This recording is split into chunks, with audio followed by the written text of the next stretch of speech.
అందరికీ మరణాత. మన ప్రభువైన యేసుక్రీస్తు వారి కృపయు ఆయన సమాధానం శుభములు మీ అందరికీ కలుగును గాక. ఆమేన్. ప్రభునందు ప్రియమైన దేవుని పిల్లలారా, ఈ దినం ఒక ప్రత్యేక అంశాన్ని మీ ముందుంచాలని ఆశపడుతూ ఉన్నాను. అంశం ఏంటంటే టాపిక్ నిందలు, రిప్రోచెస్ అనే అంశాన్ని మనం ధ్యానం చేద్దాం. దేవుని వాక్యాన్ని చదువుదాం. వాక్యాన్ని పరిశుద్ధ గ్రంథంలో నుండి కీర్తనలు 89, 51, 52 చరణాలు. యెహోవా, అవి నీ శత్రువులు చేసిన నిందలు, నీ అభిషిక్తుని నడతల మీద వారు మోపుచున్న నిందలు. యెహోవా నిత్యము స్తుతి నొందును గాక. ఆమేన్. ప్రియమైన దేవుని పిల్లారా, భక్తుడైన దావీదు ఈ యొక్క మాటలు పలుకుతూ ఉన్నారు. ఆయన అన్న మాటలు ఏంటంటే దేవునితో చెప్తున్నాడు, యెహోవా, అవి నీ శత్రువులు చేసిన నిందలు, నీ అభిషిక్తుని నడతల మీద వారు మోపుచున్న నిందలు అనే మాట. ప్రియులారా, నిందలు అనే మాటకు నిర్వచనాన్ని మనం ఆలోచించినప్పుడు, నింద ఒక వ్యక్తి ఆత్మగౌరవానికి భంగం కలిగించేలా మాట్లాడటం, లేక అవమానించడం, లేక తప్పుడు ఆరోపణలు చేయడం, దీనిని నింద అని అంటారు.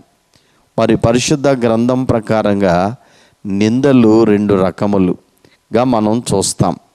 ఒకటి, తప్పు చేయకపోయినా నిందించడం. ఒక వ్యక్తిని అపార్థం చేసుకొని చేసే నిందలు, అపవాది దాని ప్రేరేపిత మనుషుల వలన కలిగే నిందలు.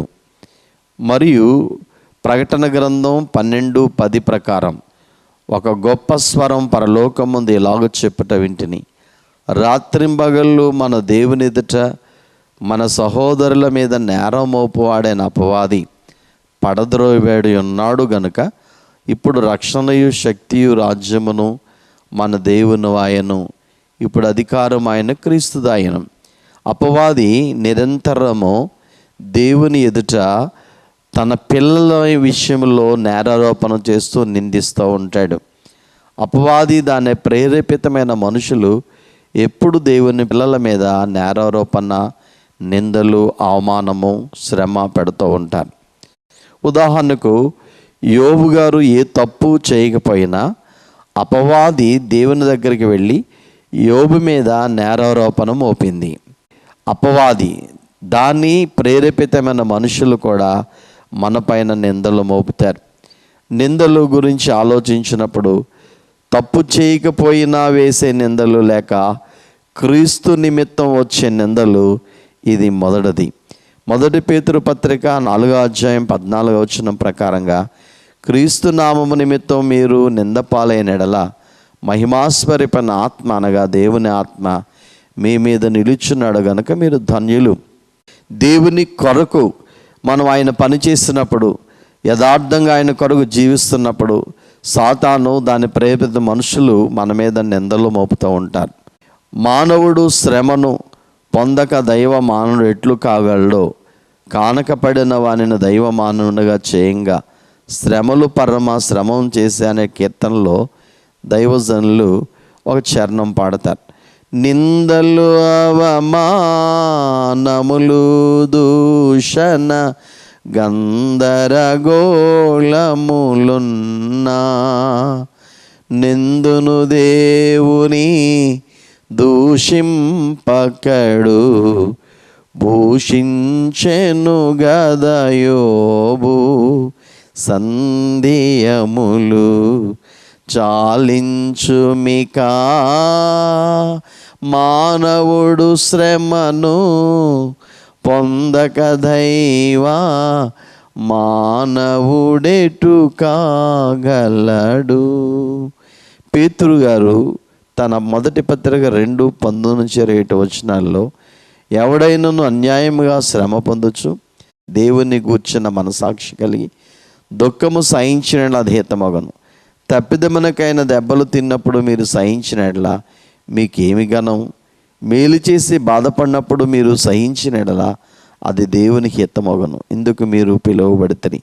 క్రీస్తు కూడా మీ కొరకు బాధపడి మీరు తన అడుగుజాడల యందు నడుచుకున్నట్లు మీకు మాదిరి ఉంచిపోయాను. ప్రభు కూడా మన నిమిత్తము ఎన్నో నిందలు, అవమానములు, శ్రమలు, భయంకరమైనటువంటి ఆ మానవులు పెట్టే సాతాను ద్వారా కలిగిన నిందలను ఆయన సహించాడు. రెండవదిగా, తప్పు చేసిన దానికి వచ్చే నిందలు, పాపపు నిందలు, నీలాప నిందలు. స్వయంకృత అపరాధం వలన ఒక వ్యక్తి దేవుని ఆజ్ఞలు మీరినప్పుడు లేదా సమాజంలో తప్పుడు పనులు చేసినప్పుడు వచ్చే అవమానం, నిందలు. సామెతలు 14:34లో నీతి జనములు ఘనతకెక్కుట కారణం పాపము ప్రజలకు అవమానము తెచ్చును. తప్పుడు క్రియలను చేసినప్పుడు, దేవునికి వ్యతిరేకమైన పనులు, సమాజానికి వ్యతిరేకమైన పనులు ఒక వ్యక్తి ఎప్పుడైతే చేస్తాడో అతనిపైకి నిందలు వస్తాయి. అది స్వయంకృత అపరాధం. ఈ నిందలు వచ్చినప్పుడు మరి మనిషి సరిచేసుకోవాలి, దేవుని ఎదుట ఒప్పుకోవాలి. తను చేసినటువంటి ఆ చెడ్డ క్రియలను బట్టి కలిగిన నిందను భరిస్తూ దేవుని సన్నిధిలో సరిదిద్దుకోవాలి. ఇది రెండవ రకమైనటువంటి నిందలు. నిందలు వచ్చినప్పుడు మనం ఏం చేయాలని బైబిల్ చెప్తుంది? కక్ష సాధింపుకు పోరాదు, ప్రతి నింద వేయరాదు. మరి ఏం చేయాలి? ప్రార్థన చేయాలి. కీర్తన 69:7-10 నీ నిమిత్తము నింద నొందిన వాడనైతిని, నీ నిమిత్తము సిగ్గు నా ముఖమును కప్పెను. నా సహోదరులకు నేను అన్యుడనైతిని, నా తల్లి కుమారులకు పరుడనైతిని. నీ ఇంటిని గూర్చిన ఆసక్తి నన్ను భక్షించినది. నిన్ను నిందించిన వారి నిందలు నా మీద పడి ఉన్నవి. ఉపవాసం ఉండి నేను కన్నీరు విడువగా అది నాకు నిందాస్పదమాయను. కాబట్టి నిందలు వచ్చినప్పుడు మనము భక్తులముగా ప్రార్థించాలి ప్రభువు సన్నిధిలో. ఒకవేళ మన అపరాధమును బట్టి వస్తే సరి చేసుకోవాలి. ఒకవేళ మనల్ని అపార్థం చేసుకుని వచ్చినట్లయితే మనము ఎవరైతే మన మీద నింద మోపారో వారి క్షమాపణ కొరకు మనం ప్రార్థించాలి. రెండవదిగా, మంచి ప్రవర్తన కలిగి ఉండాలి. పేతురు మొదటి పత్రిక 3:15-16 మనము ఈ మాటలు మనం చూస్తూ ఉంటాం. ఈ విధముగా ఈ లోక యాత్రల్లో నీకు ఎదురయ్యేటువంటి నిందలు, అవమానములు, వేదనకరమైన పరిస్థితులు గుండా వెళ్ళినప్పుడు అది నీవు మేలు చేసినందువలన వచ్చిందా, నీవు కీడు చేసి తప్పిదము చేసినందువలన ఏ విధముగా వచ్చింది నింద అని మనం ఆలోచించాలి. ఒకవేళ నీవు నీతిగా జీవిస్తున్నా, యథార్థంగా జీవిస్తూ, ప్రభు కొరకు నమ్మకంగా బ్రతుకుతూ, ప్రభు పరిచర్య చేస్తున్నప్పుడు, ఆయన నామము కొరకు పని చేస్తున్నప్పుడు ఒకవేళ క్రీస్తు నిమిత్తము నిందలు వస్తే కలిగే 7 భాగ్యములు ఉన్నాయి. వాటిని జ్ఞాపకం చేసుకుందాం. మొదటి భాగ్యం ఏంటంటే, 1 ధన్యులు, ఆశీర్వాదం, బీ బ్లెస్డ్ అనే మాట, పరలోకములో ఫలం. యెషయా గ్రంథం 61:7 మనం చూసినప్పుడు నిందకు రెట్టింపు ఆశీర్వాదం ఉన్నది. ఎవరైనా మరి నిందించినప్పుడు నీవు సహనము కలిగినట్లయితే, ప్రతి నింద వేయకుండా మౌనంగా ఓర్చుకున్నట్లయితే నీకు రెట్టింపు ఆశీర్వాదం ఉంది.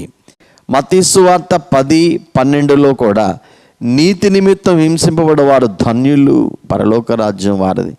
నా నిమిత్తము జనులు మేము నిందించి హింసించి మీ మీద అబద్ధముగా చెడ్డ మాటలల్లా పలుకున్నప్పుడు మీరు ధన్యులు, సంతోషించి ఆనందించడి, పరలోకమందు మీ ఫలం అధికమగును. ఎవరైతే క్రీస్తు నామము నిమిత్తము నిందలు, అవమానములు భరిస్తూ ఉంటారో వారికి పరలోకములో ఫలమున్నది. ఆ నిందకు రెట్టింపు భాగ్యం ఉన్నది. అందుకే ఫాదర్ ఎం దేవదాసయ్య గారు నిందకు 100 బహుమానాలు అన్నారు. యథార్థంగా బ్రతికే వారికి వచ్చే నిందలు సహించినట్లయితే మరి అనేక రకాలైన బహుమానములను దేవుడు మనకిస్తాడు. రెండవదిగా మనం ఆలోచించినప్పుడు లేఖనాలు ఇలా చెప్తున్నాయి, దేవుని ఆత్మ మీ మీద నిలుచును. పేతురు మొదటి పత్రిక 4:14 క్రీస్తు నామము నిమిత్తం మీరు నింద పాలైనలా మహిమాస్వరూపైన ఆత్మ అనగా దేవుని ఆత్మ మీ మీద నిలుచున్నాడు గనుక మీరు ధన్యులు. కాబట్టి ఎవరైతే యథార్థంగా బ్రతుకుతూ ప్రభు కొరకు జీవిస్తున్నప్పుడు, ఆయన కొరకు అవమానాలు నిందలు వచ్చినప్పుడు దేవుని ఆత్మ వారి మీద నిలిచి వారిని ఆదరిస్తాడు. ఎంత మంచి అనుభవం. అందుకనే దేవదాసయ్య గారు అన్నారు, నిందించే వారికి సందు ఇవ్వకండి, ఛాన్స్ ఇవ్వద్దు. ఒకవేళ అటువంటిది ఏదైనా వారు మనల్ని అపార్థం చేసుకుని వస్తే అది మనకి మేలు, ఎందుకంటే దేవుని ఆత్మ మనపై నిలిచి ఉంటాడు. మూడవదిగా పరలోక రాజ్యం దొరుకుతుంది. మత్తయి సువార్త 5వ అధ్యాయం 10-12 వచనాలు. నీతి నిమిత్తం హింసింపబడే వారు ధన్యులు, పరలోక రాజ్యము వారిది. పరలోక రాజ్యాన్ని మనం సంపాదించుకుంటాం. దేవుని కొరకు అవమానం, నిందలు, హింస, శ్రమలు ఎవరు ఓర్చుకుంటారో దేవుడు నరకం తప్పించి పరలోకాన్ని వారికి ఇస్తాడు. 4వదిగా క్రీస్తుతో కూడా మహిమపరచబడతాం. క్రీస్తుతో కూడా మహిమపరచబడతాం. రోమాపత్రిక 8:17లో క్రీస్తుతో కూడా మహిమ పొందుటకు శ్రమ పడితే దేవుని వారసులం అవుతాం. మనం పిల్లలమైతే వారసులం, అనగా దేవుని వారసులం. క్రీస్తుతో కూడా మహిమ పొందుటకు ఆయనతో శ్రమ పడినడలా, నిందలు అవమానాలు భరించినట్లా క్రీస్తుతోటి వారసులం. ఆ శ్రేష్టమైనటువంటి అనుభవంలోనికి మనం వెళ్తాం. 2వ తిమోతి 2:12లో కూడా సహించిన వారమైతే ఆయనతో కూడా ఏలుదుము, ఆయన ఎరుగుమంటే మనల్ని ఆయన ఎరుగును అనే మాట. కాబట్టి 5వదిగా గొప్ప భాగ్యము. హెబ్రీయులకు రాసిన పత్రిక 11వ అధ్యాయం 24-26 వచనాలు. మోషే పెద్దవాడైనప్పుడు విశ్వాసమును బట్టి ఐగుప్తు ధనము కంటే క్రీస్తు విషయమైన నింద గొప్ప భాగ్యమని ఎంచుకొని అల్పకాలం పాపభోగం అనుభవించుట కంటే దేవుని ప్రజలతో శ్రమ అనుభవించటం మేలని యోచించి ఫరో ఆ కుమార్తె యొక్క కుమారుడని అనిపించుకొనుటకు ఒప్పుకొనలేదు. ఏలైనగా అతడు ప్రతిఫలముగా కలుగబో బహుమానమందు దృష్టి ఉంచాను. మోషే గారు నింద గొప్ప భాగ్యము, క్రీస్తు కొరకు నిందపడడం గొప్ప భాగ్యం అని ఎంచుకున్నాడు. జీవించేది కొంతకాలమే, అల్పకాలమే. ఈ అల్పకాలంలో ఐగుప్తు పాపభోగములు అనుభవించుట కంటే దేవుని ప్రజలతో శ్రమ అనుభవించుట మేలని ఆయన భావించాడు. కాబట్టి నింద గొప్ప భాగ్యము, ఐశ్వర్యం. 6వదిగా నిందను బట్టి వచ్చే శ్రమ, శోధన, ఇవన్నిటిని బట్టి జీవ కిరీటం పొందుతాం. యాకోబు 1:12 అంటాడు, శోధన సహించేవాడు ధన్యుడు, అతను శోధనకు నిలిచినవాడే ప్రభు తను ప్రేమించే వారికి వాగ్దానం చేసిన జీవ కిరీటం పొందుతాం. పరలోక రాజ్య సంబంధమైన మరి ఎవరు నిందలు, శ్రమలు, శోధనలు మరి సహిస్తారో, వహిస్తారో ప్రభువు వారికి జీవ కిరీటాన్ని ఇస్తాడు. అంత గొప్ప భాగ్యాన్ని, జీవ కిరీటం. మరి ఈ లోకములో రాజ్యములను జయించిన వారికి కిరీటాలు ఉంటాయి. కిరీటం అధికారాన్ని, కిరీటం గౌరవాన్ని, కిరీటం ఘనతను సూచిస్తుంది. రేపొద్దున్న ఆయనతో పాటు ఆ నిత్యము జీవించే ఆ జీవ కిరీటాన్ని మనకి 2వ రాకడలో ప్రభు ఇవ్వబోతున్నాడు. 7వదిగా ఆయనతో కూడా రాజులంగా ఏలుతాం. తిమోతి 2వ పత్రిక 2:12లో సహించిన వారమైతే, నిందలను అవమానములను సహించిన వారమైతే, శ్రమను సహించిన వారమైతే ఆ ప్రభుతో కూడా ఏలుదాం. ఆయనను ఎరుగమంటే మనలను ఆయన ఎరుగనను. ప్రకటన గ్రంథం 2వ అధ్యాయం 25-27 వచనాల్లో, నేను వచ్చే వరకు మీకు కలిగిన దానిని గట్టిగా పట్టుకొనుడి, నేను నా తండ్రి వలన అధికారం పొందినట్టు జయించుచు అంతము వరకు నా క్రియలు జాగ్రత్తగా చేయవానికి జనుల మీద అధికారం ఇచ్చేదను. అతడు ఇనుపదండముతో వారిని ఏలును, వారు కుమ్మరవాని పాత్రల వలె పగుల గొచ్చబడదురు. ఈ విధముగా ప్రభు శ్రమలను, నిందలను, అవమానములను సహించి ఎవరైతే జయిస్తారో వారికి ఆయన అధికారం ఇస్తాడు. వారు జయించచ్చు. మరి ఆయన క్రియలు జాగ్రత్తగా చేస్తారు కాబట్టి వారికి అధికారం ఇస్తారు. వారు ఇనుప దండముతో వారిని ఏల్తారు. కాబట్టి నింద అవమానము మనము భరించి సహించినట్లయితే క్రీస్తు కొరకైన నిందల్లో రెండవ రాకడలో ఆయన వచ్చి రాజులకు రాజుగా వచ్చినప్పుడు ఆయన మనకు రాజ్యం ఇస్తాడు కనుక ఆయనతో పాటు ఆయన రాజులకు రాజు, మనం ప్రభులకు ప్రభువుగా ఆయన ఉంటాడు. మనము రాజులముగా ఆయన అధికారం మనకిస్తాడు. మనం వెళ్తాం. 1000 సంవత్సరాలు పరిపాలన, 1000 ఏళ్ళు మిలేనియం, 1000 సంవత్సరాల పరిపాలన ప్రభు షాలేము రాజుగా ఆయన పరిపాలిస్తాడు. మనం కూడా సామంత రాజులుగా ఉంటాం. చూడండి, ఆదికాండం 6:9 నోహు నీతిపరుడును తన తరములో నిందారహితుడై ఉండెను. నోహు కాలంలో 120 సంవత్సరాలు ఆయన సువార్త ప్రకటించాడు. ఏ ఒక్కరూ ఆయన సువార్త వినలేదు, ఆ వాడలోనికి రాలేదు, వారు నిర్లక్ష్యం చేశారు. అయినప్పటికీ ఆయన ఎన్నో శ్రమలు బాధలు వచ్చి ఉండొచ్చు, కానీ ఆయన బైబిల్ అంటది నిందారహితుడు. ఏ నింద పడలేదు, ఆయన ప్రభు కొరకు బ్రతికాడు. కాబట్టి ప్రియులారా, నింద దావీదు భక్తుడు చెప్పినట్లుగా నిందను గురించినటువంటి ఆ మాట, శత్రువు నన్ను నిందిస్తూ ఉన్నాడు కనుక అని దేవునితో ఆయన మాట్లాడుతున్న మాట. నింద యెహోవా, అవి నీ శత్రువులు చేసిన నిందలు, నీ అభిషిక్త నడతల మీద వారు మోపుచున్న నిందలు. యెహోవా నిత్యము స్తుతి నందును గాక అని ఆయన దావీదు పలికాడు. కాబట్టి నీకు ఎదురయ్యే నిందలు ఎటువంటివి?